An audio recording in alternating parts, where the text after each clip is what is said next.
hemos hablado de, o sea, de las grandes fortunas, pero ¿qué tendríamos que, o dónde tendríamos que invertir gente pues joven como nosotros, que no empezamos a ganar nuestros primeros salarios, pues con 1.000, 5.000 o 10.000 euros? ¿Cómo ¿Se puede invertir con se ese puede dinero? invertir con Sí, este? o sea, por suerte ahora mismo hay muchas plataformas nuevas, la mayoría, que ofrecen ese acceso a las inversiones sin necesitar importes elevados de inversión, ¿no? Y aquí yo me voy un paso atrás y es cuando tú ahorras, al final sueles ahorrar en una cuenta bancaria, ¿no? Eh, el dinero tiene un determinado valor en cada momento y déjame que desarrolle esto un poco. Cuando nosotros pedimos hipotecas, estamos acostumbrados a ver que se habla mucho del Euribor, ¿no? Que es el precio del dinero entre los préstamos entre bancos, ¿no? El Euribor para las hipotecas es una obviedad, pero para el ahorro se nos olvida que está súper relacionado, porque el Euribor está muy relacionado a lo que son los tipos de interés que establece el Banco Central Europeo. ¿Qué son los tipos de interés? Son el valor del dinero. Y esto lo determina el Banco Central Europeo, que tiene delegada es la potestad de decidir cuánto vale el dinero en cada momento. Dependiendo de lo que imprima, Claro, ¿no? ¿por qué tienen esta potestad? Porque al final el Banco Central Europeo lo que quiere es que la economía vaya bien, pero que no se sobrecaliente. Y no quiere que se sobrecaliente porque cuando la economía de repente crece muy rápido, hay mucha inflación. Y si hay mucha inflación, es peligroso para la economía, ¿no? Entonces ellos utilizan los tipos de interés como acelerador y freno de la economía.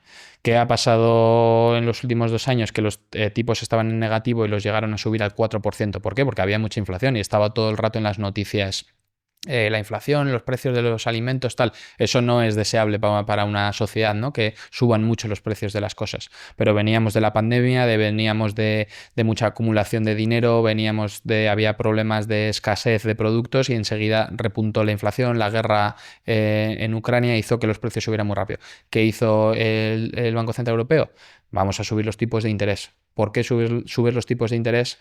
Porque ralentizas, por un lado, ese consumo, porque a la gente le cuesta más la hipoteca, ¿no? Y a las empresas les cuesta más pedir préstamos y entonces les va un poquito mejor.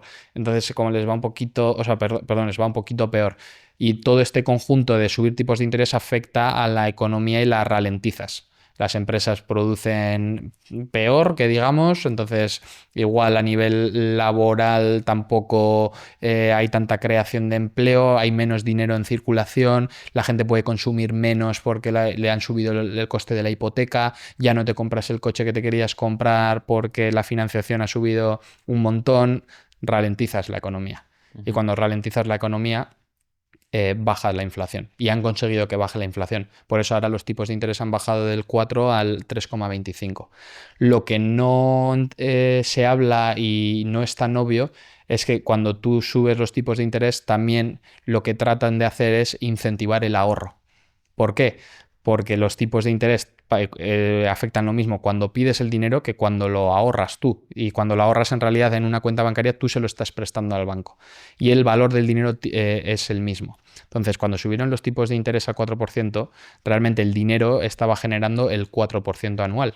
Lo que pasa que en las cuentas corrientes de los bancos tradicionales no se estaba trasladando ese tipo de interés al cliente final, no se estaba incentivando ese ahorro para que la gente no gaste y para mitigar la inflación les tienes que dar el interés para que digan, no, no, yo no me gasto el dinero porque me está generando un 4% en el banco, no, no, Claro. voy a gastar menos, que es también el objetivo. Y eso en España no se trasladó así. De hecho, de Guindos, que fue ministro en España y ahora es vicepresidente del Banco Central Europeo, salió varias veces diciendo que la banca tenía que trasladar los intereses al ahorrador, porque si no no estaban permitiendo que las políticas monetarias del Banco Central Europeo surtieran ese efecto. Ujú.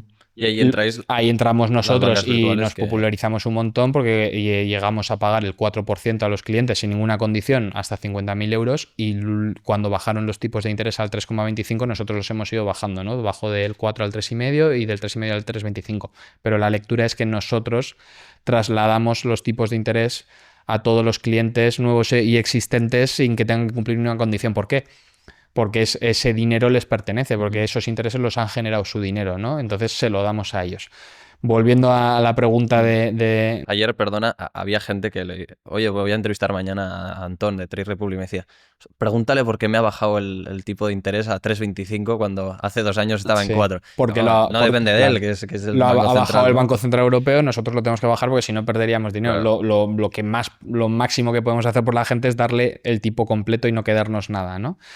Volviendo a la pregunta de una persona que está ahorrando, como mínimo, a día de hoy, sin asumir ningún riesgo, tú puedes esperar que te den el valor del dinero, ¿no? Que se sitúa en el 3,25. Eso es lo mínimo que puedes esperar, ¿no? Porque si tu dinero libre de riesgo, que es tenerlo en la cuenta, está generando el 3,25, tú tienes que buscar esa rentabilidad libre de riesgo, ¿no? Que te ayuda un poco a mitigar el impacto de la inflación, ¿no? Que tanto se habla. Al final, la inflación es que suben los precios de las cosas todos los años un poquito y si tu dinero sigue siendo el mismo, puedes comprar menos cosas que antes, ¿no? O sea, si con 1.000 euros compraba 1.000 euros de aceite, el aceite sube a 1.500 y yo sigo teniendo 1.000 euros, ya no puedo comprar la misma cantidad de aceite, ¿no? Ese es un poco el concepto de la inflación. Entonces, como mínimo, sin asumir ningún riesgo, los ahorros deben esperar el tipo de interés del Banco Central Europeo. ¿Qué pasa? Que invertir el dinero en activos que no tienen ningún riesgo, como puede ser depósitos o cuentas remuneradas, a largo plazo no hace que tu dinero trabaje por ti. Y además suelen estar muy, muy cerca de la inflación. O sea, el 3,25 con una inflación del 2 y pico, pues le está sacando nada al dinero. Lo que tiene que hacer la gente, después de haber entendido un poco sus objetivos, su capacidad de ahorro, es tratar de beneficiarse de invertir a largo plazo en los mercados bursátiles. ¿Cómo deberías hacer esto? Si estás ahorrando todos los meses, tú puedes hacer un plan de inversión recurrente, ¿no? Que se ejecuta todos los meses e inviertes en la bolsa, ¿no? Y te olvidas. Y no tienes que asumir muchas comisiones, ¿no? Eso sería una estrategia. Lo que hay que hacer, y depende mucho de cada persona también, o sea, yo no puedo dar un consejo de inversión para todo el mundo porque cada uno tiene objetivos distintos y tiene tolerancias al riesgo distinto. Lo que sí que hay que hacer es utilizar instrumentos financieros con pocas comisiones. En mi opinión, los ETFs y los fondos indexados en España son los productos que te permiten invertir con muy pocas comisiones. Hay que hacerlo de manera... ¿De qué interés hablamos en fondos indexados aproximadamente? ¿De costes? No, o sea, ¿qué tipo de interés compuesto te genera? ¿Qué rentabilidad te genera? Claro, tú y cuando... luego si puedes hablar un poco de qué son los ETFs. Sí, ¿no? ETFs, fondos... ETFs y vale. O sea, un ETF o un fondo de inversión es como una cesta de valores, ¿no? Tú decides, quiero invertir en las 35 empresas del IBEX 35, ¿no? Tienes dos opciones. Comprártelas tú, las 35, y tener las 35 en tu cartera, pero las tienes como que ponderar tú según el peso que tiene cada una dentro del IBEX 35, porque hay algunas que son más grandes que otras, todas forman parte del IBEX 35, pero tú en teoría quieres tener exposición solo al IBEX. Si tú te compras un fondo de inversión o un ETF, ese instrumento invierte en esa cesta de valores y lo hace de manera automática. Es decir, tú puedes con un único vehículo de inversión invertir en las 35 de manera empresas. que se va regulando. Se va regulando solo, las comisiones son muy, muy, muy bajas porque está muy automatizado, no hay nadie detrás y además el instrumento te permite comprarlo desde 1 euro. Entonces, no necesitas tener el dinero para comprarte las 35 empresas, puedes comprarte el ETF con 1 euro. Y el ETF al final es esa cesta de valores que es el único objetivo que tiene el ETF es invertir siempre en el IBEX 35, en el peso que tengan en cada momento, de manera automatizada, y el ETF lo que hace es está en la bolsa. O sea, un ETF cotiza igual que una acción de Inditex, entonces tú lo puedes comprar.